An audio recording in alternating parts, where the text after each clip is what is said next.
And we're recording. Hello, everybody, and welcome to a very special edition of Mount Washington's Facebook Live Weekend Forecast. I'm Amelia, and this is Amy, and we're two of the educators here at Mount Washington. If you're not familiar with Mount Washington Observatory, we are a private, member-supported nonprofit. We've been here since 1932, recording, observing, and researching the weather and the climate. Today, we are here with our very first group of Storm Scouts, which is a free camp through our partners at the Project Succeed in Conway, and they're here to talk to you a little bit about our forecast for tomorrow. But don't worry, we'll still have our regularly scheduled weekend forecast tomorrow. So with that, I'm going to bring in Riley and Eve to talk to you about our current summit conditions. Hello, I'm Riley, and the current wind speed on Mount Washington is 13.3 miles per hour, and in the last 24 hours, the highest wind speed that we have seen is 33 miles per hour, and now it's over to Eve. Hi, I'm Eve. The current temperature is 47.9 degrees Fahrenheit, and the wind chill today is 41 degrees Fahrenheit. There has been no rain in the past 24 hours, and now to pass it on to tomorrow's forecast.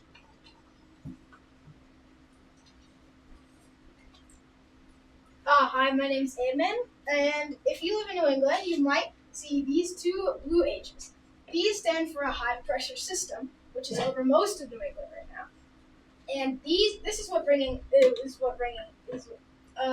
great weather off of the observatory. You can see almost 80 miles, and that's why it's such a beautiful day out. However, it's not going to last for long. As you can see, we have a stationary front across the East Coast. So this consists of these little red and blue shapes here, and these are warm and cold fronts clashing, causing them to become stationary along the East Coast. And this is what is causing this green, which is rain. So the lighter the green, the less rain. But it's even causing, in the red, some severe thunderstorms, and near Virginia and North Carolina.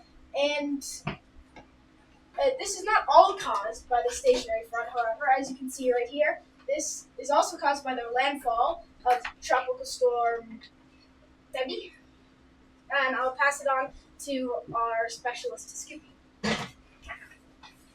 Yeah, so we got Tropical Storm Debbie moving slowly up the East Coast, creating bad weather and flooding throughout most of the East Coast. And by Friday, we will see that bad weather, flooding, and severe heavy rains here in New England. We will also see heavy winds throughout Friday, and it should continue.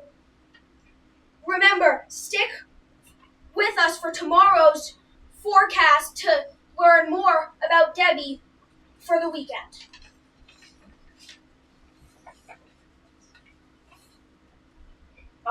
Friday, it will be in the clouds with rain, possibly heavy at times, and the chance of thunderstorms. High of upper 50s.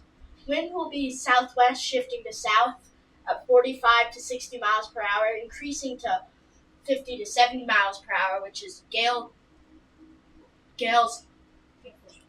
force winds. Friday night will be in the clouds with rain and chances of thunder. It will be low, mid-50s, wind south shifting to west at 50 to 70 miles per hour, gust up to 80 miles per hour. It would be a hurricane if it was stationary.